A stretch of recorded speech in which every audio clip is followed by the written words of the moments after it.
Dankie, Here.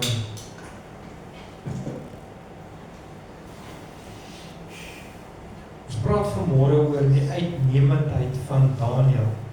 Julle het seker gewonder nou maar, vraagteken, vraagteken, vraagteken. Hoekom het ek nou, hoekom hierdie onderwerp? Die uitnemendheid van Daniël. Tog is daar baie ander karakters in die woord om uit te kies. Maar omrede ons die Daniël vas nou klaargemaak het. Gister, amptelik.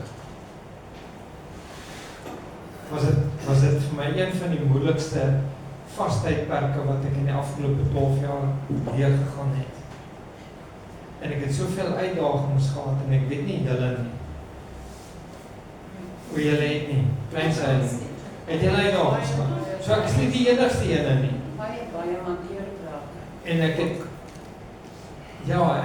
het nie heeltemal deurgegaan nie.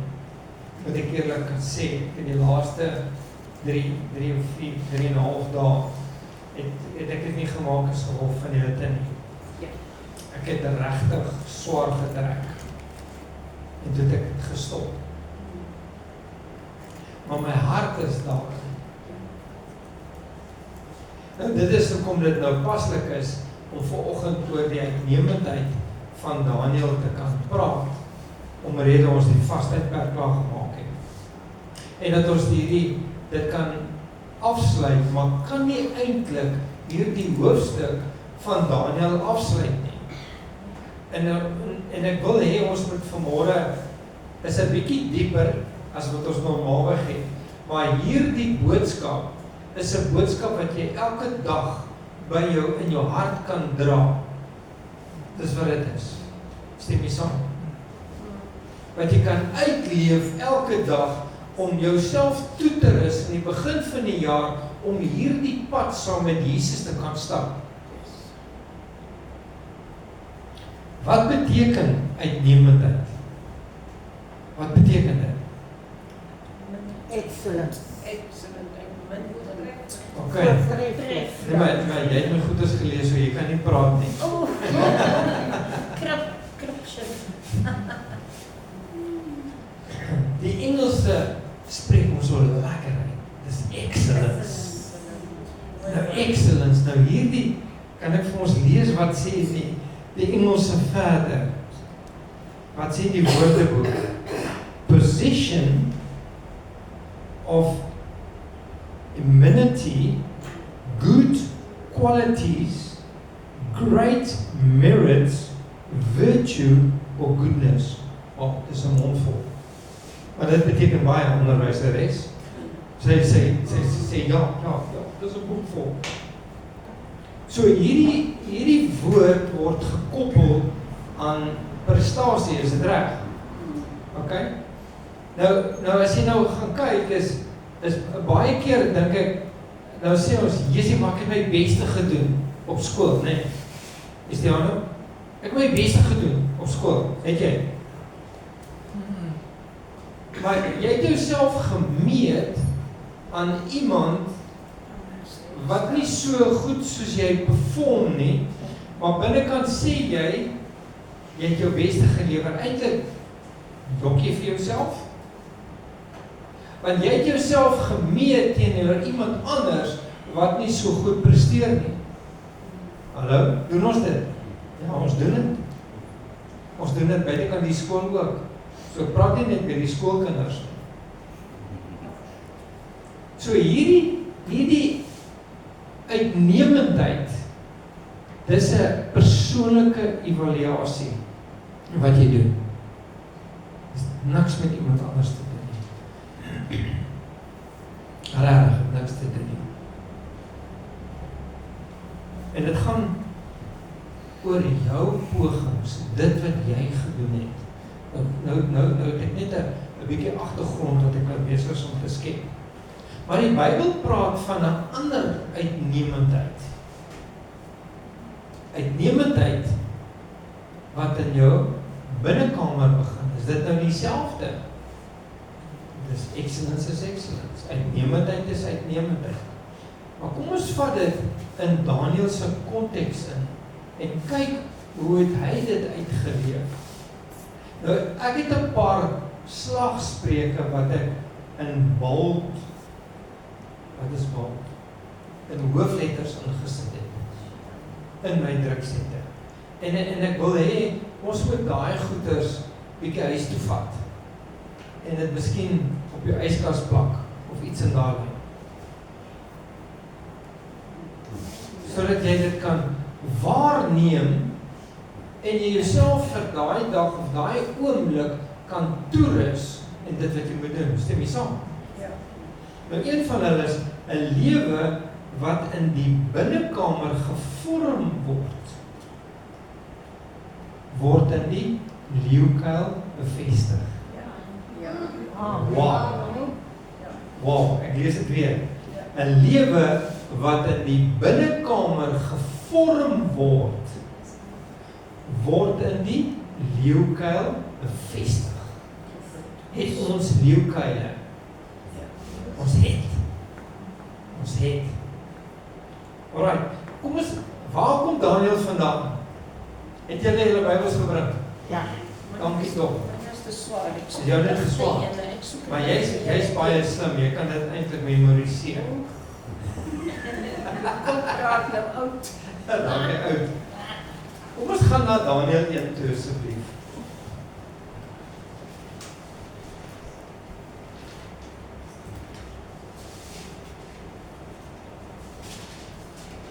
Daniël 1.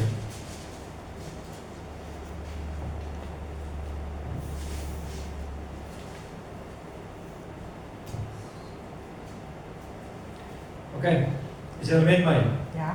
In die 3de jaar van die regering van koning Jojakim, die koning van Juda, het Nebukadneser, die koning van Babel, na Jerusalem gekom en dit beleer. Wat beteken dit? Ingeneem.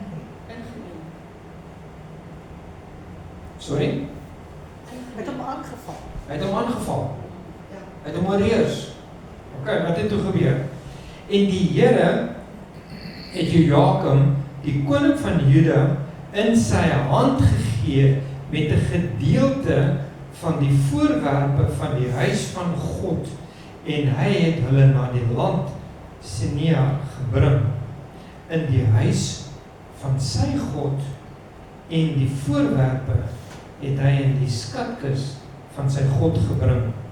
Daarop het die koning aan sy dienaar Aspenas, die owerste van sy owerste van sy hofdienaars bevel gegee om uit die kinders van Israel, uit die koninklike geslag, sowel as uit die edeles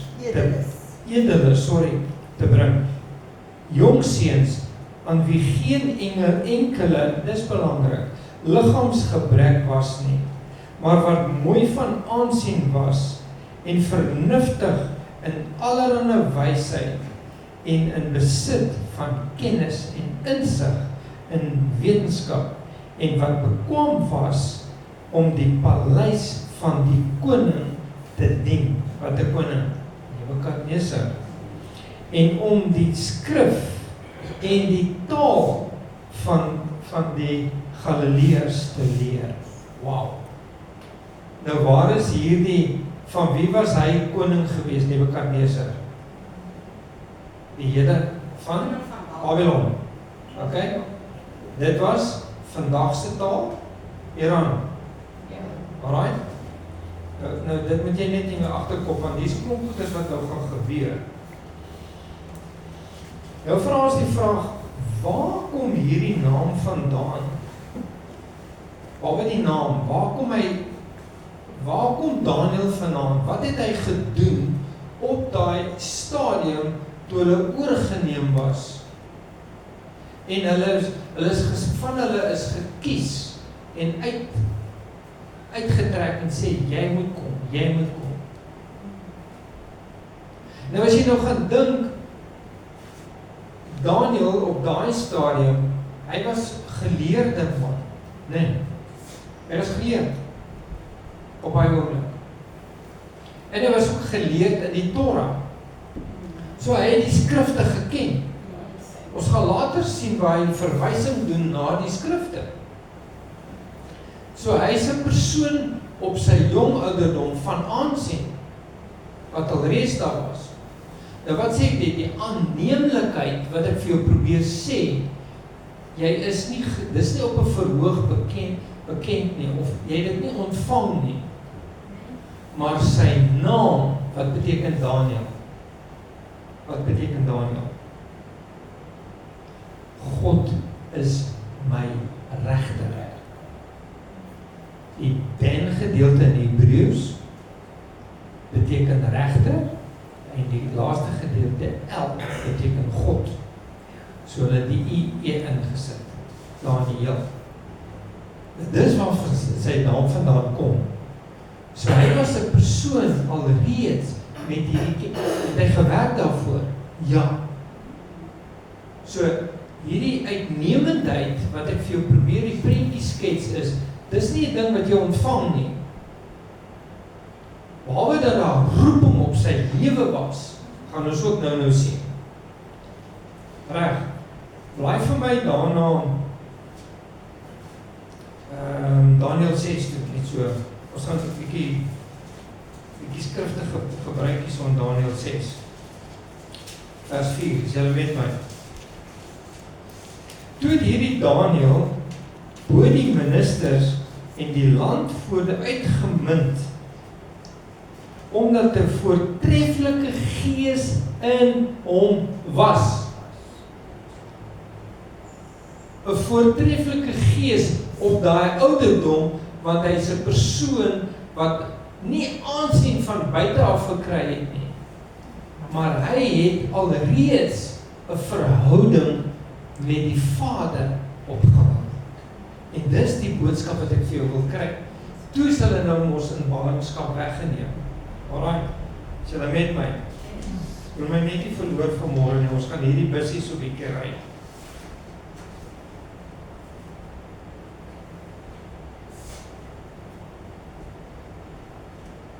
Dit was die teenwoordigheid van God in Daniel se lewe.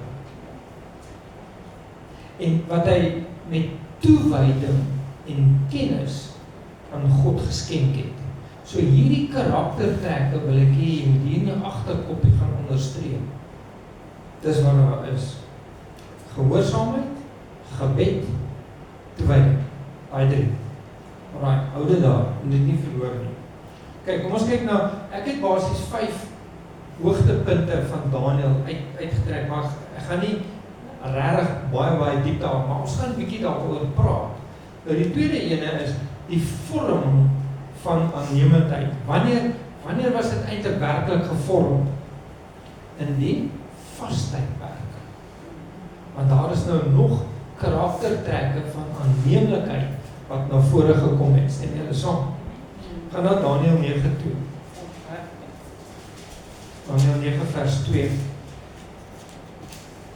In die eerste jaar van sy regering het ek, Daniel, in die boeke gemerk dat die getal die jare waarvoor die woord van die Here tot die profeet Jeremia gekom het met betrekking tot die pynhope van Jerusalem 70 volle jare.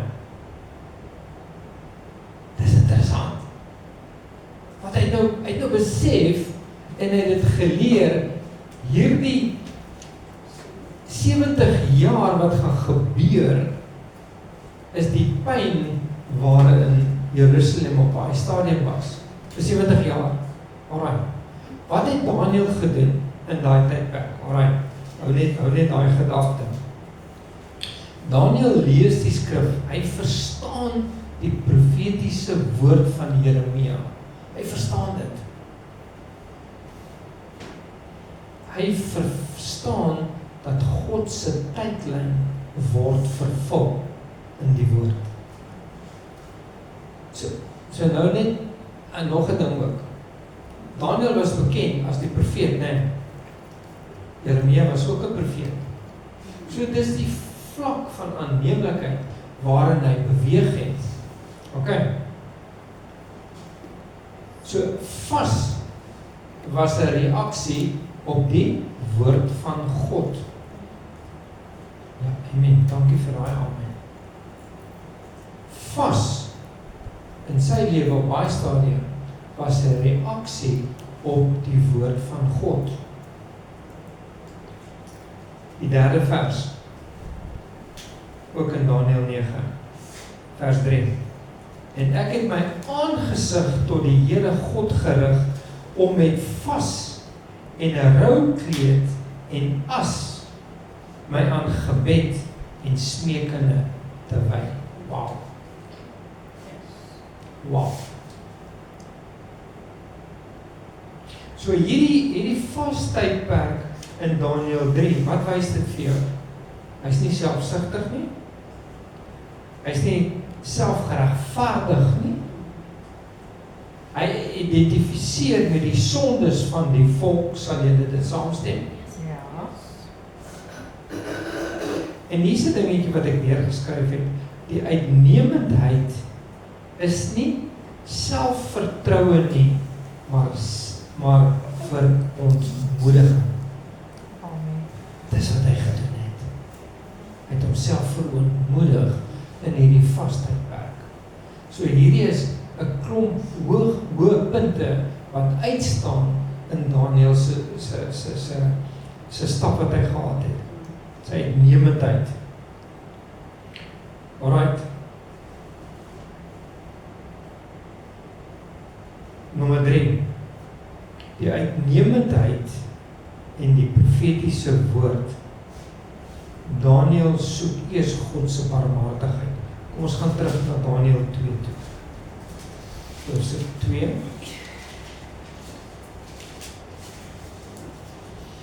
Vers 18 en 19.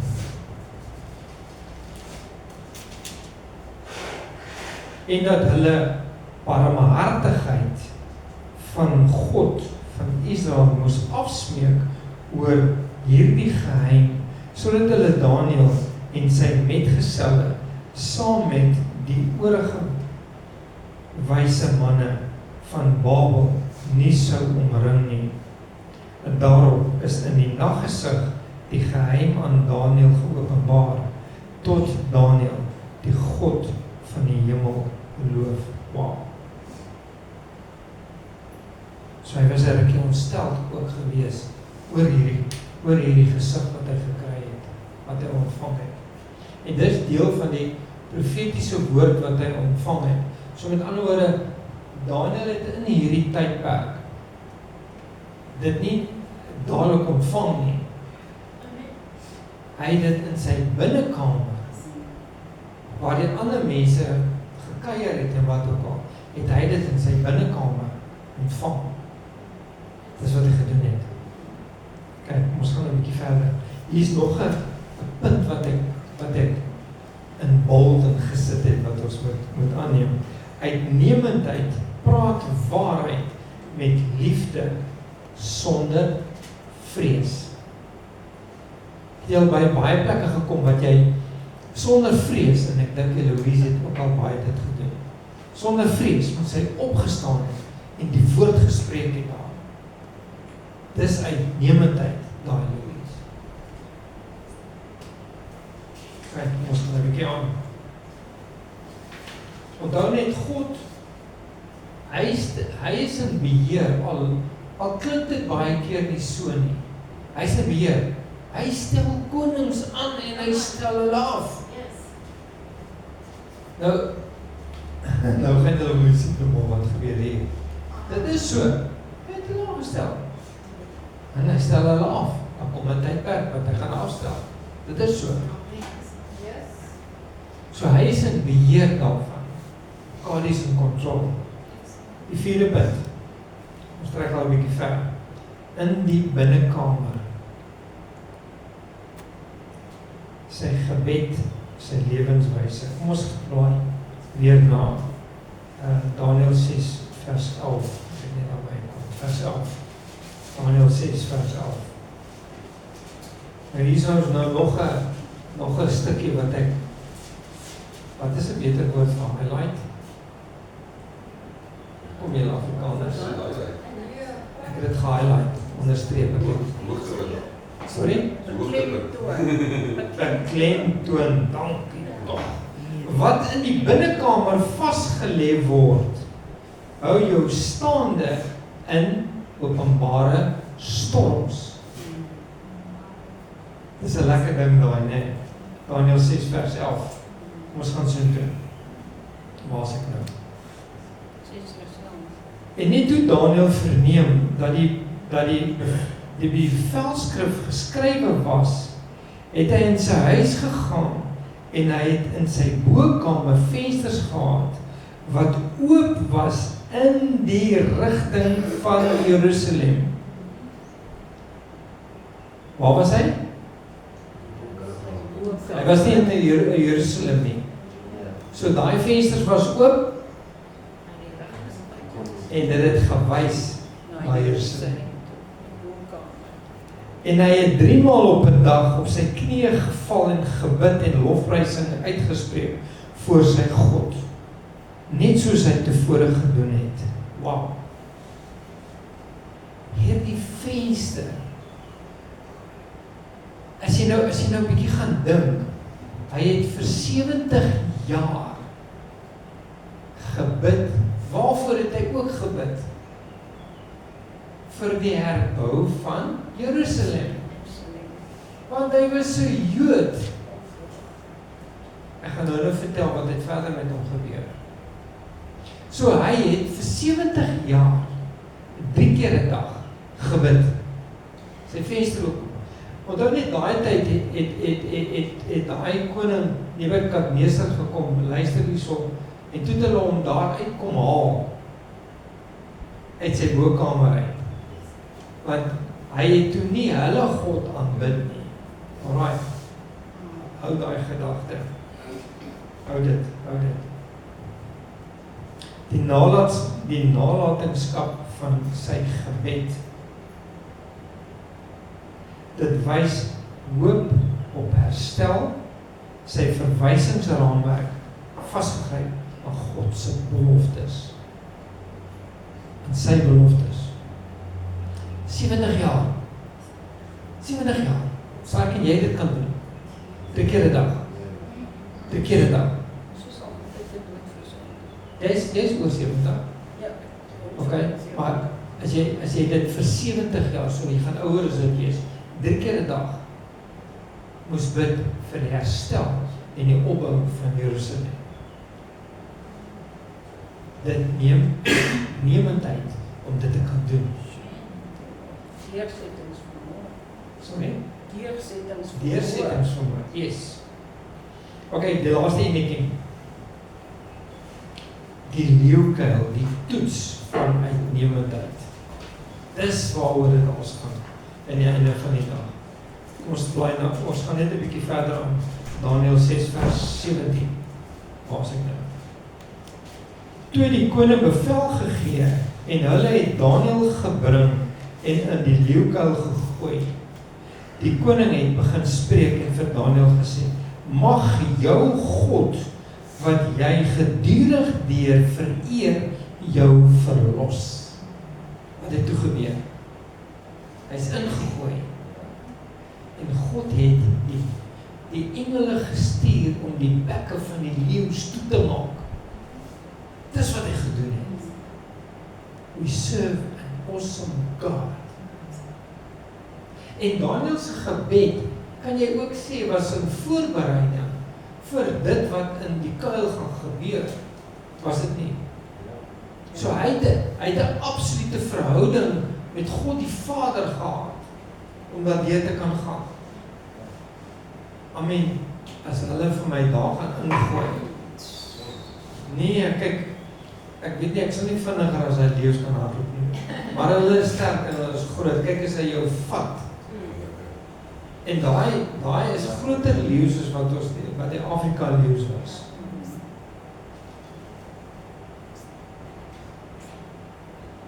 Wat het nog gebeur? Bietjie verder aan vers 27.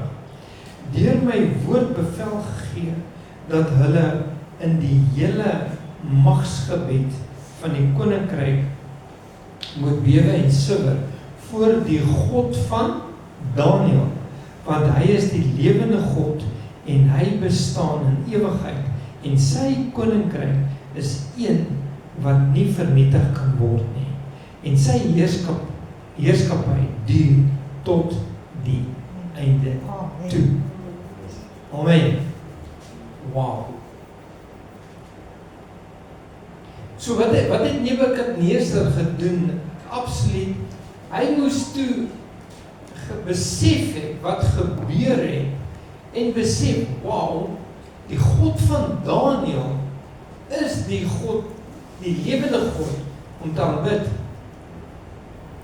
Nou wil ek afsluit.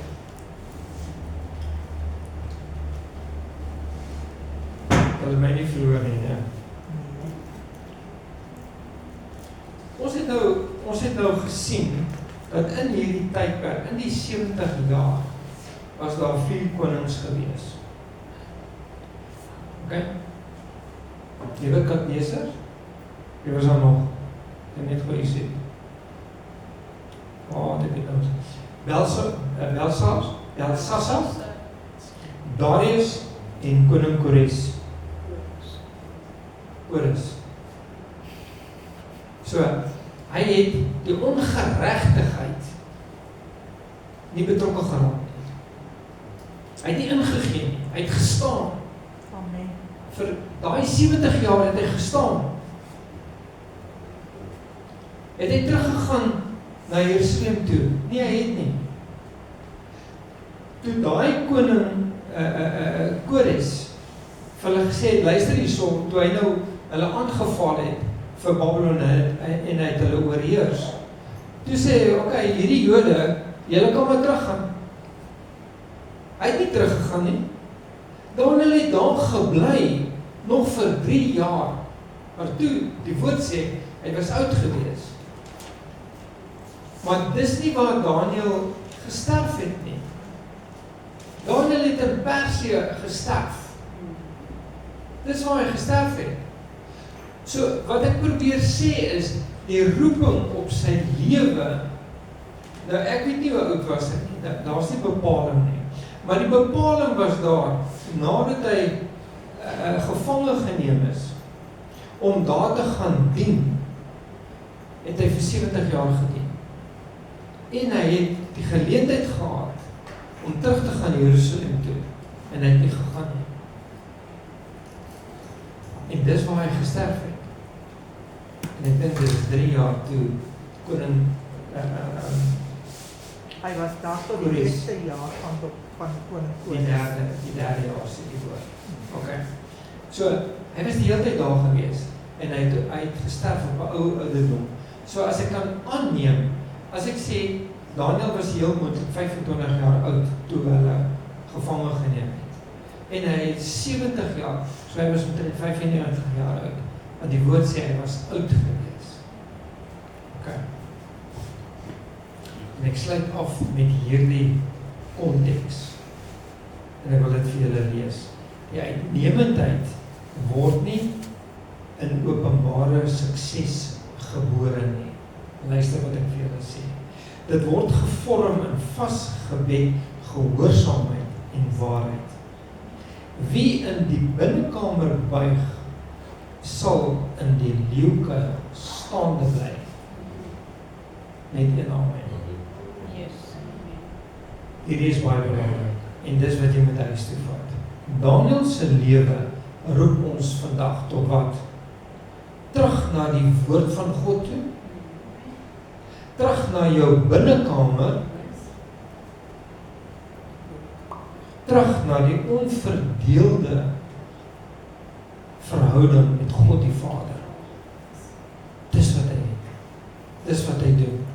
So as jy vandag hier uitstap, en dis die 3 goeders wat jy kan onthou dit asseblief. Jy kan afsluit Joshua. Dankie.